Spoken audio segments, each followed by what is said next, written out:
Welcome to Outlaw Woodworking.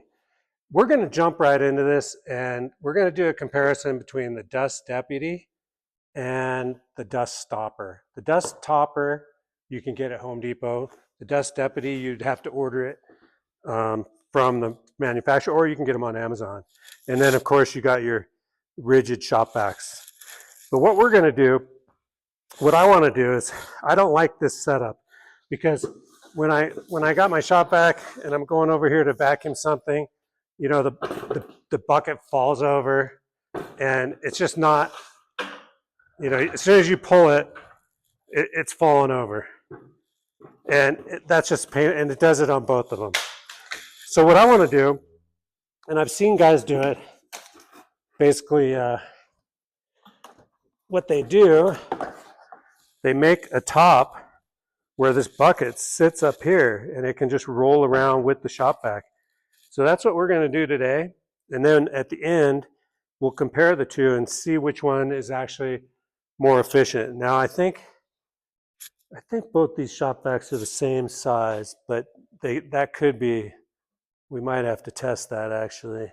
But yeah, the main thing we're going to do is we're going to make some stands for this. And the first thing we need to do is make some adapters. Now I want to use some 1 inch or some 1.5 inch PVC pipe because I just happen to have some extra pipe, but they don't fit on here. So the first thing we need to do is make some adapters. And I've already got a measurement by measuring the inside of this attachment and the outside of this PVC pipe. And we're going to need to make 8 of them. So we're going to take our measurements over to the computer. We're going to design these real quick and print these real quick. And then what we'll do is we'll design a top that the bucket can sit into for the top. So the PVC pipes will hook on there, they'll come up, and then we'll have a top that'll attach to there and the bucket will just set in. And then you can just pull the bucket out, empty it, put it back in. And that should keep, these tend to keep the filters really clear. So let's jump right into it. Let's get started. And we'll go make these adapters first. Make sure that they fit. We'll cut all the PVC pipe. And then we'll turn around and we'll CNC these bucket tops also. Let's get started. There he goes, it's a working man. He's trying to make a living any way he can. And he'll break his back for $1 or $2.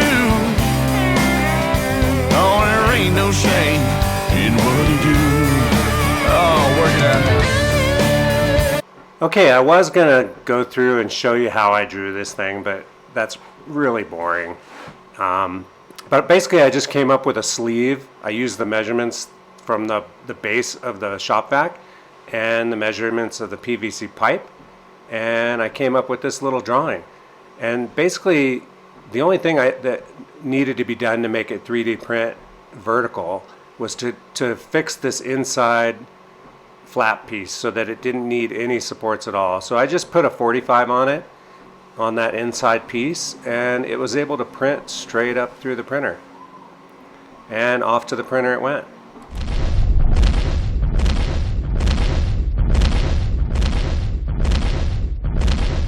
And here you can see the test piece printing, and if it will, this takes about an hour, I think an hour and 5 minutes to print.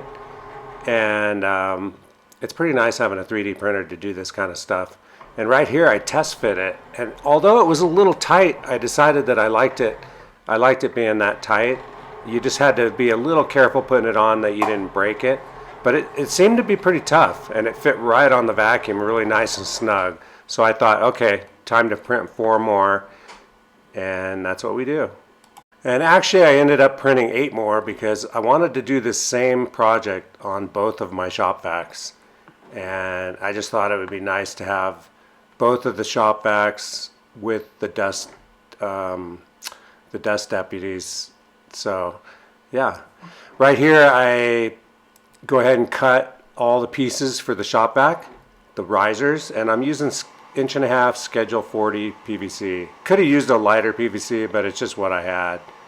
And after I get done cutting the PVC, it was time to make the top for this project to hold the bucket. And I'm using I had some 3/4 inch plywood left over from a cabinet project. So I went ahead and I took my CNC, and the first one was a complete failure. And you'll see right here, what I did was, I'm cutting with a UD 2175 bit, and I had used it before on a 3/4 inch piece, and it would cut it in one pass. And right here you can see it actually was cutting in one pass, but the problem is my vacuum system on top of this cloth it was just too, the cutter was just too powerful, and it was pulling on it. Now right here is where the failure happens. It starts going around, and it pushed it, the vacuum didn't hold it. And it just goes round in one circle, and then that was the end of it, and that was it. So I had to do it again. So round 2, what I did was I changed it to do 3 passes. That way it's only cutting like 1/4 inch at a time, and that seemed to work really good. And I also turned on both vacuum motors. When I did the first one, I had only turned on one of the vacuum motors because I thought that was all it needed. But I ended up running both vacuum motors when I did this piece right here, and it seemed to work perfect.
I then take it over to my JESM router lift and just round over all the edges, make them all smooth. I'm just using a little 1/4 round, and I basically just run it inside all the holes and the outside, and that turned out pretty good.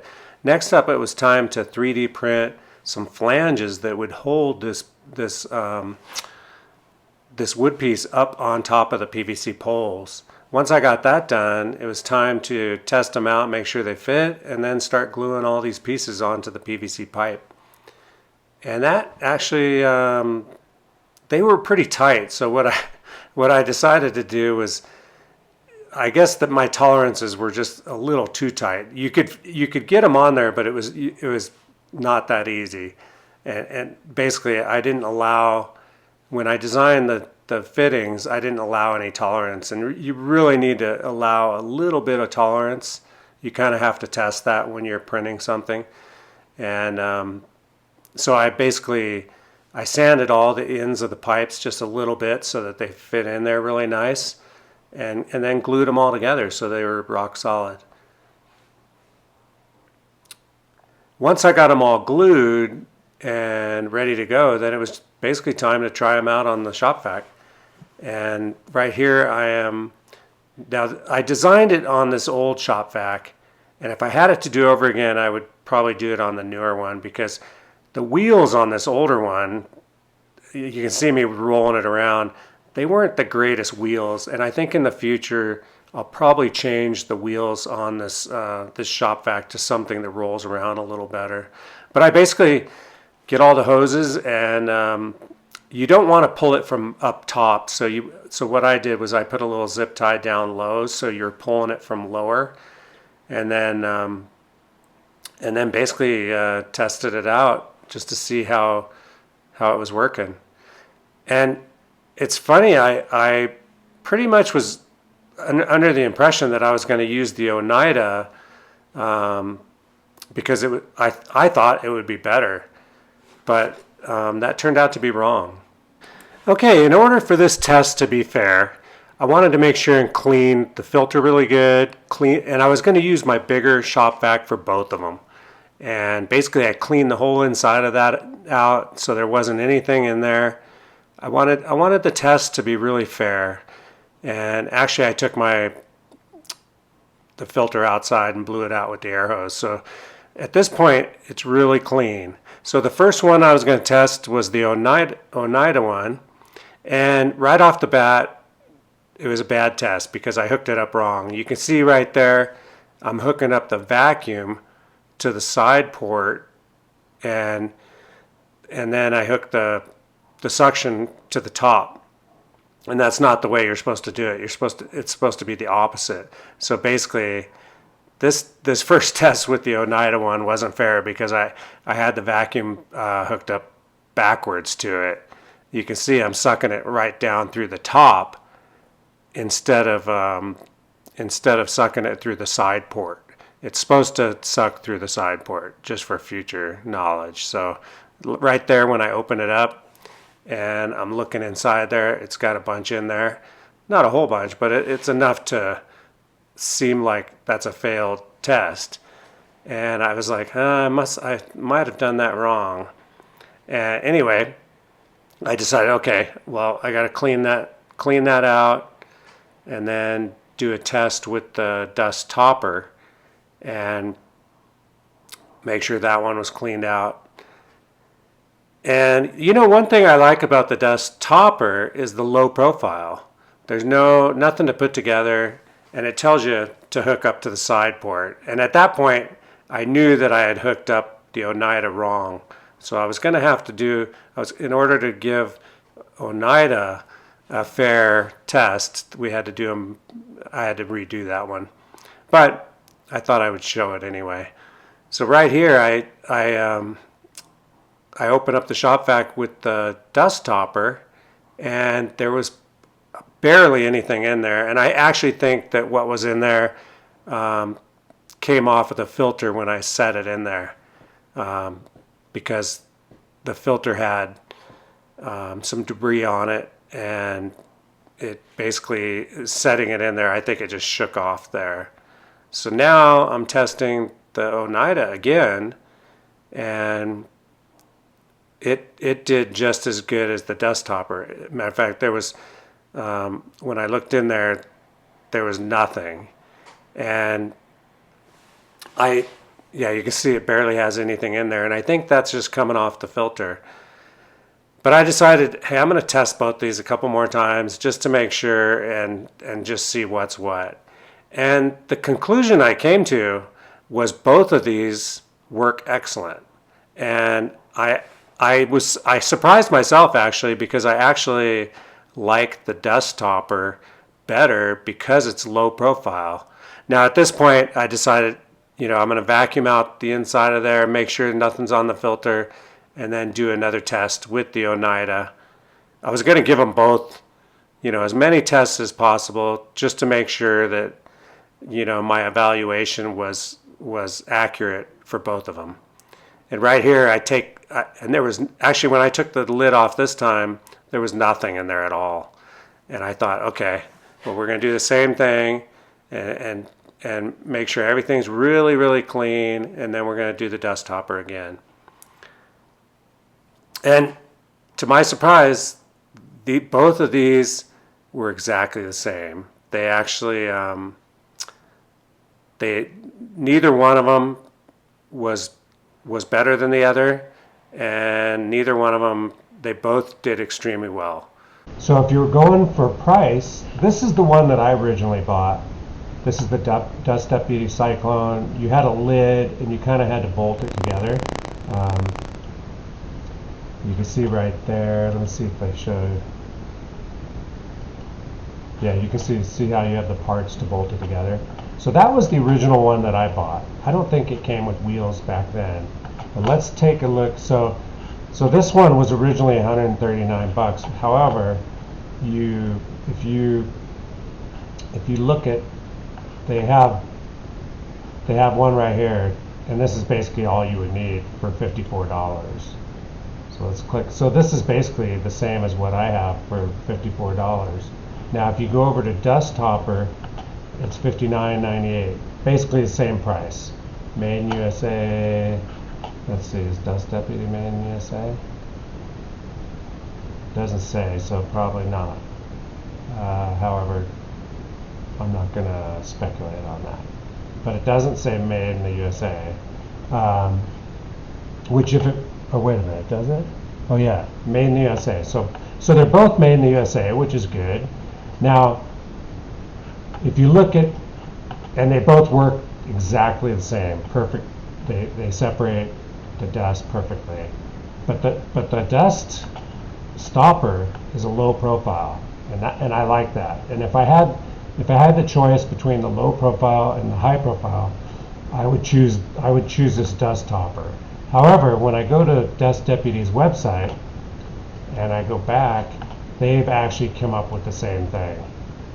This is basically the exact same thing. $59.98, dust topper $59.98. So originally they didn't have these, but now they. So I really, you could choose either one. They're both really good. The only advantage is Home Depot carries these in stock, so you don't have to order it. You can just pick them up anytime. They're in stock, where the Dust Deputy, you could get it on Amazon in a couple days. The Dust Deputy looks cool, actually. But they both work exactly the same, so I'd give them both an A. Anyway, this was kind of a long video. Let me show you the final result of my vacuum cart with the dust separator on top.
Anyway, here's how my cart ended up after it was all done. I kind of think it could use better wheels. The wheels this shop vac is an older shop vac. A lot of the newer shop vacs have better wheels on them. So I think if I had some better wheels, it would roll better, roll around better. But it's way better than dragging the bucket around. And it's real easy to, get your bucket out, pull it out, dump it out. I decided on my cart to go with this lower profile unit. And like I showed you, the Dust Deputies, they make a low profile one too, so they're both exactly the same. And you can't go wrong with either one. Anyway, thank you very much for watching. Please subscribe, like the video, and I'll see you next time. Later. There he goes, it's a working man. He's trying to make a living any way he can. And he'll break his back for $1 or $2. Oh, there ain't no shame in what he do.